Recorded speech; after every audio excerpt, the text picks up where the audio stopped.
Уважаеми господин министър-председател, уважаеми господин заместник председател на Народното събрание, уважаеми господа народни представители, уважаеми дами и господа ръководители на държавни и частни ведомства, уважаеми приятели на комисията.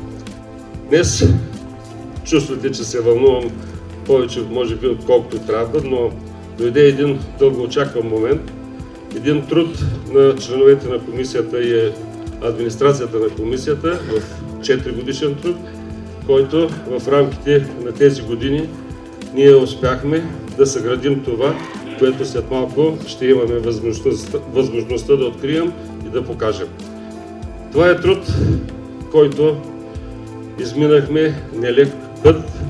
Започнахме от нито един квадратен метър, от нито един щатен държавен служител в комисията, от нито една друга възможност да се развиваме. Поставихме си основната задача да върнем доверието в закона и в комисията.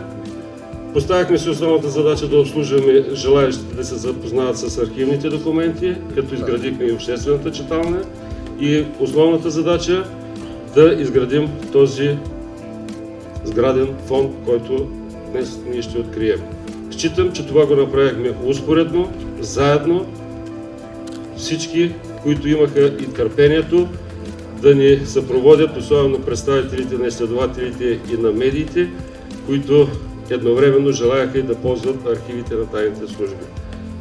Използвам възможността да благодаря на всички, особено и на тези строители, ръководителите на фирма Танел, които с голямо търпение, с голямо професионално умение проектираха и извършиха това строителство, което днес ще открием и ще покажем.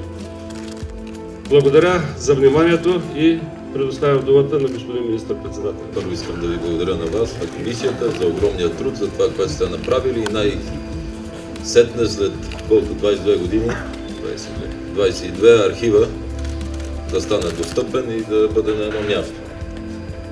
Това сме направили днес, нали? Точно това. И това е, което имаме възможност да покажем едно уникално съоръжение, което в страната, в държавата, дори и в останалите членки на Европейския съюз, страни от бившия соцлагер, които разкриват тези документи, сме почти така на едно от първите места като съоръжение. И физически вече в тази сграда. Физически днес тук ще покажем и вече пълни зали с архивни документи. Добре. На тези, особено на журналистите, на хората, които искат да се прочитат това, което пише за тях, или съответно за тези, които са във властта, могат да го направят, нали? Разбира се. Желая ви успех на всички, които работят тук. Благодаря. А сега да направим разрето на времето. Доста главно.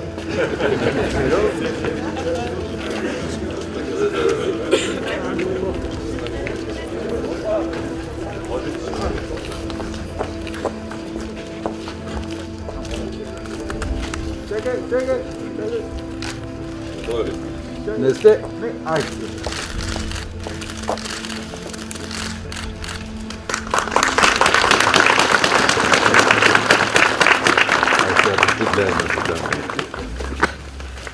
Къде трябва?